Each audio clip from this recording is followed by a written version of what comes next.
सच में भूत आ गया। सालों पहले की बात है, एक लड़का किसी कंपनी में मैनेजर था। उसके साथ कभी कोई भूत की कुछ डरावनी बातें करता था, तो उसे डर नहीं लगता था। उसका कहना था कि भूत जैसा कुछ होता ही नहीं है, ये सब लोगों के दिमाग का वहम है। एक दिन ऑफिस में ज्यादा काम था, जिस वजह से वो घर रात को लौट रहा था। बाइक से आराम से रात को घर जाते जाते अचानक एक सुनसान सड़क पर उसकी गाड़ी खराब हो गई। रात का समय था, कोई गाड़ी ठीक करने वाला नहीं मिलेगा सोचते हुए वो अपनी बाइक को खींचते हुए पैदल चलने लगा। कुछ ही दूर पहुंचा था कि उसे एक बस स्टॉप के पास कोई फकीर बैठा हुआ दिख गया। काफी देर से बाइक खींच रहे लड़के ने भी सोचा थोड़ी देर इधर ही इंतजार कर लेता हूँ। वो सीधे फकीर के पास चला गया और बैठकर उससे बातें करने लगा। दोनों के बीच करीब 10 मिनट तक बात हुई और उसी वक्त भूतों का जिक्र भी आ गया। हंसते हुए लड़के ने कहा कि भूत जैसा कुछ नहीं होता है और न ही मैं इन्हें मानता हूँ।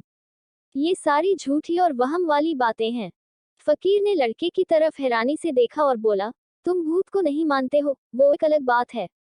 अगर तुम ऐसा कहोगे कि भूत होते ही नहीं है, तो ये सरासर गलत है। लड़का फिर हंसा और पूछने लगा कि भूत होते हैं, तो दिखते क्यों नहीं है? क्या आपने कभी भूत देखा है? क्या आप मुझे दिखाएंगे एक भी भूत? फकीर के मन में हुआ कि इसे आज भूत दिखा ही देता हूँ। उसने लड़के को अपने पीछे चलते रहने के लिए कहा और आगे शमशान की ओर बढ़ गया। सुनसान रास्ते में दोनों पैदल चल रहे थे। अब लड़के को थोड़ा डर लगने लगा, लेकिन हिम्मत करते हुए वो आगे बढ़ा। कुछ ही देर में दोनों शमशान पहुंचे। वहां कई मुर्दा जल रहे थे। फकीर ने उस लड़के को एक जगह पर बैठाया और कहा कि यहाँ कुछ देर पहले ही एक लाश जली थी। अब तुम्हें यहाँ मैं भूत दिखाऊंगा। फकीर ने फटाफट वहां पर कील गाड़कर एक धागा बांध दिया। अब धागे का आखिरी हिस्सा उस लड़के के हाथ में थमाते हुए कहा, धागे की सीध में मैंने 4 बताशे रखे हैं। इन्हें खाने के लिए 4 आत्माएं आएंगी। जब तक आत्मा इन बताशों को पूरा न खा ले, तब तक तुम इस धागे को बिल्कुल भी मत छोड़ना, वरना तुम्हारे साथ बहुत बुरा होगा। इतना कहकर फकीर ने लड़के को आंखें बंद करने के लिए कहा और खुद मंत्र पढ़ने लगा।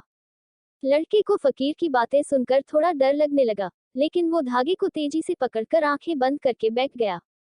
कुछ देर मंत्र पढ़ने के बाद साधु ने उसे आंखें खोलने के लिए आवाज लगाई। लड़के ने जैसे ही आंखें खोली, तो सामने 4 आत्माएं बताशी खा रही थी। उसे इस सब पर विश्वास ही नहीं हो रहा था। तभी उसकी नजर एक आत्मा पर पड़ी। वो कोई और नहीं, उसका पड़ोसी था, जिसकी मौत 2 दिन पहले ही हुई थी। उसे देखते ही लड़के के हाथ से वो सफेद धागा छूट गया। उसने घबराहट में आसपास उस फकीर को देखा, लेकिन वो मंत्र पढ़कर जा चुका था। अब डर के मारे वो तेजी से अपने घर की ओर दौड़ने लगा। इस दौरान उसे कोई बार बार उसका नाम लेकर पीछे से आवाजें दे रहा था, लेकिन वो मुड़ा नहीं।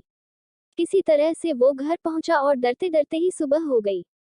सुबह सबसे पहले उसने शमशान की घटना के बारे में अपने माँ बाप को बताया और सोने के लिए कमरे में चला गया। कुछ देर बाद जब उसकी आंखें खुली, तो वो शमशान में ही था।